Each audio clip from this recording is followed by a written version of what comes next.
I saw the movie yesterday and I was completely in love with it. I've seen Peter several times perform and it was just fantastic. You guys did Oh, a wonderful job, a thank wonderful you. job.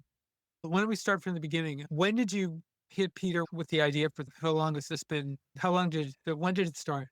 Well, I would say we hit Peter with it in December of 20. 2019, but it started 12 years before that when Dayna did something. Well, oh yeah. So in 2012, I got a call from my high school boyfriend who had moved to San Francisco and was living with Linda Ronstadt.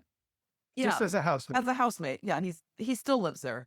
And he said Linda has an extra ticket tonight to go see this new one man, or not one man, but a new cabaret show that her ex-manager, Peter Asher, is doing. Do you want the ticket? And I had no idea who Peter was, but I definitely wanted to meet Linda Ronstadt. So I said to my boyfriend, my ex-boyfriend, I said, I am so there. And then going purely with the intention of meeting Linda, once the show started unfolding, within about 10 minutes, I just kept wishing that Dan, my partner and husband, was there with me because it was so clearly a documentary that was waiting to be made. But someone else had started to make it and was filming that night. And she ultimately did not go on to produce the documentary. I think she shot it a little bit here and there, and then it kind of fell apart. In the meantime, Dayna and I got to know Linda and would always ask when we were over at her place whether she knew anything about that documentary. And eventually, at some point, she said from what Peter had told her, it had been dropped. And that was roughly around the time when Peter was coming to perform his memoir show at Bimbo's 365 Club, Yeah. December 2019. And Dayna and I went. Linda kind of paved the way a little bit, letting Peter know that these two filmmakers might be interested in doing something. And as soon as the show started up, I knew as well that Peter's a great storyteller. His story's amazing, that it could be, the show itself could be part of a spine of the documentary. And we asked Peter right afterward. He said yes. And then we didn't start And until 2023 because then COVID came in between. he said, let's start talking about how this might happen. And then we started writing back and forth. But then, of course, in March of 2019, COVID Or really, 2020. no, 2020. Sorry, yes, 2020. March of 2020, COVID started. Yeah, so once things loosened up a little bit, Dan and I would go down to Malibu and hang out with Peter and talk about, well, like, what would we do if we were to do this? And that kind of went on for like almost 2 years. And finally, Peter said, are you going to keep coming to Malibu to have lunch with me, or are you going to actually do something? And so right about that time, we were also having brunch with Linda, and Linda said, you guys, I'll be your first interview. And so then it was like, and once we did, we said, if that's the case, we're here next week with a camera. So that was January of 2023. And once that happened, it just kicked everything into place. I've seen Peter's show several times. And when it started out, I was going, well, they're going to base it on the show, but you didn't do that. You felt there's so much information in there. The archival clips are just incredible because of the stuff you have. How did you decide to go? Because you really fleshed out his life so much. There is so much there that isn't in the show. And people who have seen the show are going to get so much more. They're going to learn so much more information about him. Plus, you have the Gordon Waller interview at the end, which is really incredible. Plus, you have appearances by James Taylor, Paul McCartney's voice is in there. And those quotes especially got me because when he's talking about Jane Asher, I've never heard him say that personal stuff about Jane Asher. And so that's really interesting. You talked to Linda, you talked to James Taylor, you talked to Chris O'Dell, and that actually was connected to what she was doing because she was also doing a documentary at the time. That night when Dan came to see the show for the first time, and I was kind of in the second round of seeing it, when Dan looked at me and said, you're absolutely correct. This is a documentary in the making. Both of us said, wouldn't it be fun to try to like use it as the backbone of the story, but then really flesh it out by going and talking to the people that Peter talks about. And because we knew from the beginning that, he'd been in the limelight from the moment he was a child star, right, with Claudette Colbert, we knew there was going to be archival material. We didn't know how rich it was going to actually be. If you saw our documentary about Leonard Cohen, that's also an archivally based film. And I think one of the most fun things about these sorts of films is doing that archival search. In fact, we were down in LA around some awards campaign things for the Hallelujah Leonard Cohen movie and met up with David Jacks. And this is before we began filming with Peter, but we knew we were going to do the movie. And David had written a book that he spent 20 years researching called Peter Asher, A Life in Music. And so not only did we hit it off with David enough to say, hey, let's bring you on if you're willing to help us out and actually get rights to his book, because he had done so much incredible research. And in some ways, he filled in a lot of the gaps that we would not have known about otherwise. But it really was like fertile ground for us. And he had some incredible audio interviews with Betsy Asher, who had since passed away and whose presence is important to the movie. In the same way that we were amazed that Keith Putney had recorded the video interview with Gordon Waller backstage late in Gordon's life. But both of those interviews, I feel, are so important to the movie in building out Peter's life. But I think... Yeah, I just want to stop and emphasize what Dan just said. We have that Gordon Waller interview only because Keith Putney, who is now Peter's manager, was prescient enough to sit Gordon down for that interview, which is so rare because I think at the time Keith was actually managing Gordon as well. And he had this relationship with Gordon that allowed Gordon to talk about things in a real way. I think we'll always be grateful for having that material. It was really important to us to bring Gordon to life. And the McCartney interview you mentioned, by the way, is from audio tapes that Barry Miles had made with Paul for the Many Years From Now book in the mid-90s when he was recording them. At that point, Miles, Paul had known each other for decades. So there's an intimacy there. And that is so amazing. Paul had to give us permission to use it, which he did. But it is, you're right, not only about the way he talks so sensitively and personally about Jane, but also about Peter and about Peter's mom and about Peter's dad. It's an incredible portrait of that household from someone who was both inside and outside that house, living there for over 3 years, but also had come from the outside. And that material is so beautiful to me too. How I guess hesitant is the word I'm thinking of off the top of my head. But was Peter hesitant about getting this personal about his life? Because it really does get pretty personal with him. Yeah, it was hard. In the movie. I think maybe had he known, although, honestly, had he watched, and I know he had watched our past work, he knows that Dan and I don't do surface things and we do dive deep. And whether he consciously knew it or not, he was in for, a real treatment of his biography. So, and that involves the downs as well as the ups. And, so we started shooting in January of 2023. And then the last thing we shot before really wrapping the editing was in March of 2025. And so across that period of time, we would sit him down at that desk that you see him at. And, that we would say, okay, Peter, it's flower shirt time. And he would know that we were going to come and have a more intimate conversation with him. And I think he would probably steel himself a little bit because he is a very, debonair British guy from a certain... Yes. And I mean, as Eric Idle says in the film, like, to be fair, we're British and we're from this era and we don't really talk about our feelings very much. He's also somewhat reserved, I think, too. At times talk to him. He's a gentleman. He's a pure British gentleman. He really is. And what Linda says in the movie, and she said it since to us just when we've been together, is that Peter is socially awkward. He's shy. And then Linda is quick to add, but so is Linda. And so she understands that and respects that. So one of the things for us, it was to be comfortable with his silences. He sat for interview after interview and took them all over England, as you see in the movie. He's very much present and willing to talk about things if you push a bit. But there are times where we're hanging out together he's extremely bright. And so he's inside his head thinking about all sorts of things. And if one is comfortable with the silences, then it allows him to feel comfortable opening up when it's appropriate and the moment is there for us to ask those questions. Were there particular incidents or particular parts of his life that he had to be coaxed into talking about? Or was he free, You for know, anything? I mean, obviously the personal stuff, it definitely took a bit to get him to talk about his father and his father's suicide. He's not really done that before. Right.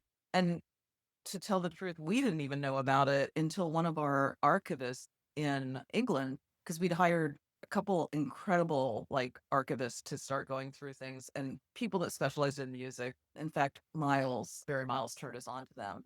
One of them said, "Oh, I'm going to send you a newspaper article from, I don't know, whenever year, the late 60s. It's really sad." And that was the moment when we discovered that Peter's father had killed himself. And we knew we needed to talk to Peter about it, but we also knew it was going to not be the most comfortable conversation, because if it had to be uncovered for us by an archivist, we knew it wasn't something that was, at the top of Peter's tongue, or on the tip of his To my tongue. recollection, Peter, when we asked him something, I can't recall a time when he flat out said, "I won't talk about He that." never did. He would look uncomfortable and be uncomfortable. He would answer it in a way that was respectful and informative, but not beyond a certain point of volubility, because Peter's professional.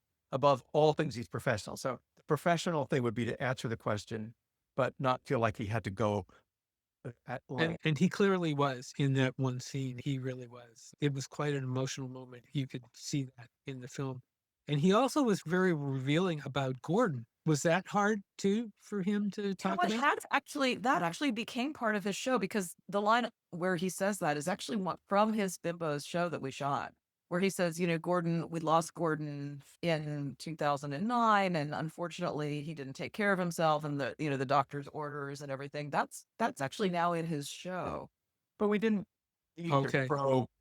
It's so clear, even early on, Cooch saying Gordon loved to get drunk, chase chicks. It wasn't necessary to go into any alcohol problems and things like that with Gordon, because it's so self-evident at that point. I mean, Gordon says, in that interview that Keith luckily did and then was kind enough to give to us, Gordon says, "Look, I wish that I could say that I felt bad about it, but I had so much fun being an asshole." Right. Yeah. That interview was really amazing. I had not seen that before, and it was astonishing to hear him that honest. The bit with Steve Martin at the beginning was wonderful. Was there a lot more of that on the cutting room floor? Oh, yeah, Forrest. Of course.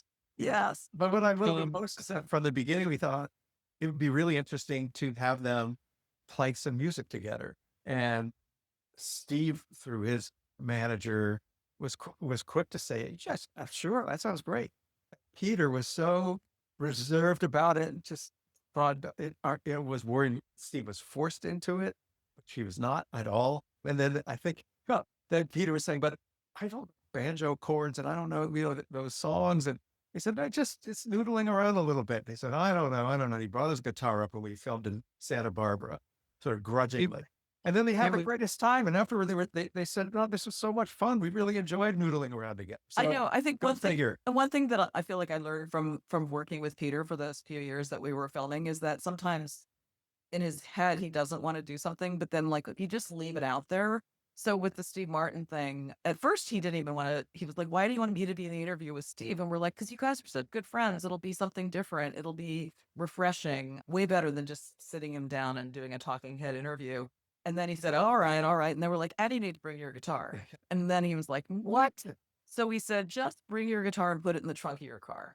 And then Steve walked in playing his banjo, basically. I mean, we have photos of him literally walking into the house where we filmed when Steve's twiddling away on his banjo. And at that point, it was such a natural thing for Peter to whip out his guitar. And then it just unfolded really comfortably. It's such a sweet moment. Yeah.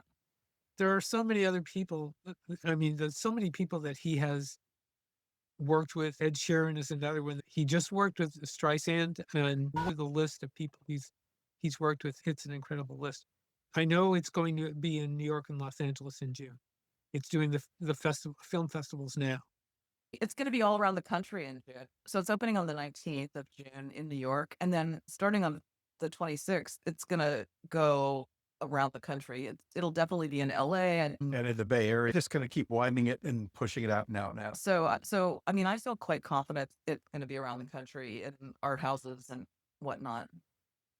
Is there any talk of DVD and Blu-ray at this point, or is that a little Oh, early? yeah. I mean, we're thrilled with Greenwich Entertainment. First and foremost, it's get people into theaters because it is the most fun way to see it with big sound and big picture, the Right. amplification of laughter and enjoyment. But they are going to make a Blu-ray, and then hopefully we'll just start noodling around with some dropped scenes and little outtakes that could be really fun for it. I'm told there's a lot of drop scenes. Is that true? Oh, no, a fair number. I mean, Fair number? there are a fair number. But and then there's some that they're just like, well, at one point, one of the things that Peter did, in addition to managing James and Linda, he also managed Jenny Mitchell for a while. He was Pamela Anderson's manager. And we actually cut a scene. And during that time, it was in the early 2000s, one of the things he did for Pamela was get her into a reality TV show. And he was one of the stars of the show with her. She dragged him into it. She dragged him into it. Actually, the directors did, because we know one of the I know, directors. Jeremy. He was like, no, Peter, you got to be in this because you're kind of holding it all together. So we have a scene that we cut where Peter talks about it and you see the reality show. It's quite funny. It just didn't end up fitting into the film per se. But seeing the crosswalk behind you, we also shot, there's nowhere to put it, but it would be just a great DVD blip of a moment. We shot Peter and his daughter Victoria doing the Beatles walk, but the other direction. Watch them do the zebra crossing, and it's got to find a home somewhere. But anyway, best of luck with the film. It's really, really wonderful. It's the tribute he really deserves.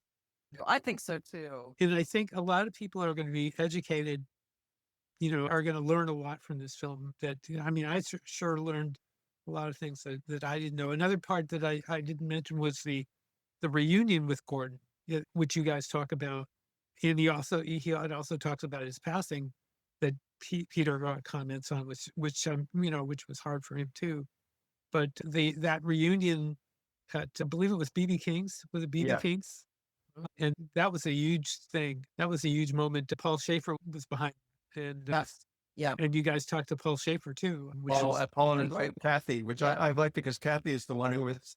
Paul was thinking that Peter would sort of shove it off and say, "I don't want to do that," and Kathy was the one who said to Paul Schaefer, "Oh, come on, just call him." Kathy was a talent booker for years. So For Saturday Night Live. So she was not about to be deterred, and she pushed to go do it, which I think is wonderful. Yeah, it was really fun to give Kathy her day in front of the camera alongside. Yeah, because I think that, I mean, Paul always had credited Kathy on paper, but it was fun to actually get the two of them together and have them talk through it.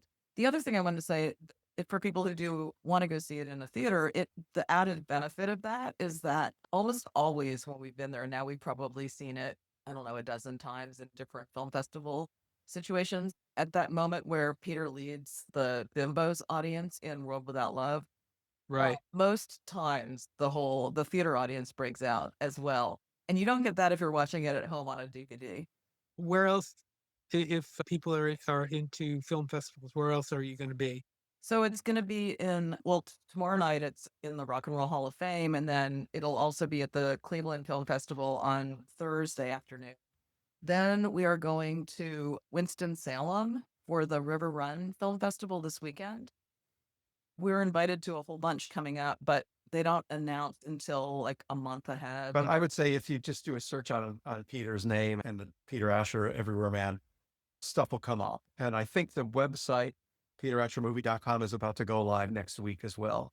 The best way to find out is if people are on social media, if they sign on to follow the Peter Asher Everywhere Man, either Instagram or Facebook pages, it's updated like every hour. So they'll find out when it's coming. Dan and Dayna, thank you very much for doing this. Thank Good you. stuff. Have fun at the Rock and Roll Hall of Fame. Thank you. Thanks so much. Really. And one thing about the Rock and Roll Hall of Fame, it's the home of the Asher family piano, which is the same piano that Peter talks about in his show, on which Paul and John wrote "I Want to Hold Your Hand." In, Isn't that cool? in the permanent collection, it's now also part of the big Beatles exhibition that's there. I don't have 30 seats left for tomorrow night at the Rock and Roll Hall of Fame, but Jeff Allen Ross is going to perform some songs after the movie's over there at the Rock Hall of Fame. Okay. All right. Anyway, Thank you so much. yeah. Oh, you're Okay. welcome.